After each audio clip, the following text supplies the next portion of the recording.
Bonjour à tous, me voilà de retour dans le magasin de Fegersheim. Alors je sais pas si vous vous souvenez, mais j'y étais déjà il y a un mois en immersion. Et donc là je suis de retour pour une nouvelle semaine d'immersion ici. Et c'est top parce que ça va me permettre de voir un petit peu mon évolution au bout d'un mois d'un magasin à l'autre. Et ça va me permettre de prendre éventuellement un peu plus de responsabilités et voir comment j'arrive à gérer tout ça. Voilà, en attendant, il est 6 h, donc on est tôt le matin et on est en train de mettre en place tout le magasin. Vous voyez, le rideau il est encore fermé et je vais commencer ce matin par le rayon fruits et légumes. Voilà, allez, et c'est parti pour cette nouvelle semaine de formation. Alors je vous ai montré tout à l'heure que dès l'ouverture j'ai commencé par le rayon fruits et légumes, mais en parallèle il ne faut pas oublier à faire le pain.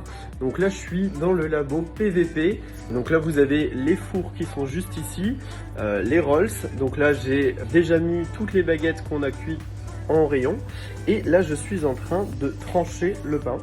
Donc là voilà, je suis tout simplement en train de le trancher, et ensuite il faut le mettre dans les papiers que vous avez ici. Donc c'est vrai que quand j'étais au magasin école, c'était très formateur, il y a une personne dédiée par rayon, donc c'est vrai qu'ils sont hyper bien organisés. Mais là dans un Carrefour Express, évidemment plus petit niveau format, c'est là qu'on se rend vraiment compte que le patron doit être polyvalent et doit s'occuper et gérer vraiment tous les rayons. Mais voilà, donc c'est vrai que c'est pour ça que c'est important d'avoir le parallèle entre la version théorique et la pratique, pour vraiment se rendre compte de toutes les tâches qu'on doit faire. Voilà, donc sur ce je vous laisse parce que le temps est compté et il faut que je me dépêche de trancher les pains.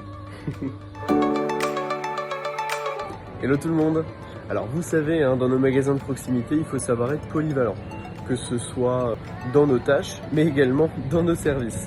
Donc l'objectif dans nos magasins de proximité, c'est de proposer un maximum de services pour satisfaire tous les clients, que ce soit par exemple le relais colis, que ce soit la presse ou la FDJ, comme je vous en avais déjà parlé. Moi je vais proposer effectivement un rayon FDJ dans mon magasin, mais ça peut être aussi d'un point de vue des produits qu'on propose.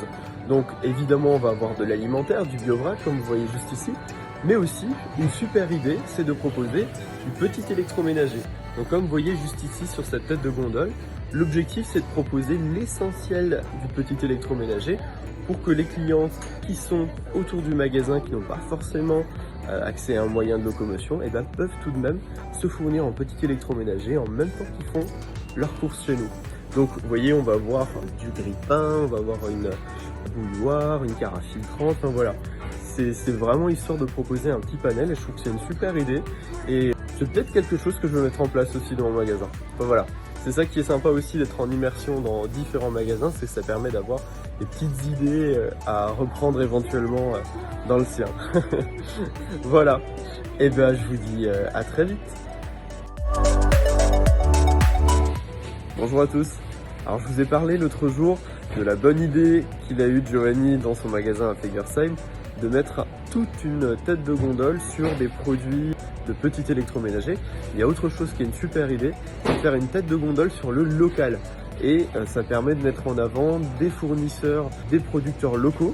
Et c'est ça qui est vachement bien chez Carrefour, c'est que si on a des produits locaux qu'on a envie de mettre dans notre magasin et qui ne sont pas référencés au niveau de la centrale de fournisseurs chez Carrefour, on a la possibilité de les faire travailler. Et donc là par exemple c'est sur des jus typiquement alsaciens, mais également du vin, du crément. Donc on a ça, mais il y a d'autres produits aussi locaux évidemment.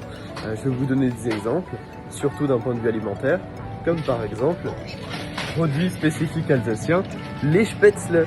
Alors regardez, on les a juste ici.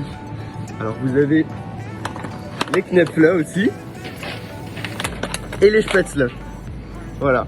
Donc là par exemple, il y a deux des références qui sont référencées chez Carrefour et le troisième non, mais donc ça il n'y a pas de souci, on a la possibilité également de le mettre dans son magasin. Et ça c'est pas mal parce que ça nous donne quand même une belle liberté et surtout qu'on est des magasins de proximité, notre objectif c'est de faire du local et de faire aussi vivre les producteurs locaux. Et ça je trouve que c'est vachement bien. Et voilà, ma semaine d'immersion dans le magasin de Fegersheim se termine. Et encore une fois, ça a été vraiment très enrichissant. Et il ne me reste plus qu'une seule semaine d'immersion la semaine prochaine. dans le magasin de Mundolsheim, dans le sud de Strasbourg cette fois-ci. Et ensuite, eh ben, ça y est, je prendrai possession enfin de mon magasin. J'ai vraiment super hâte. Voilà.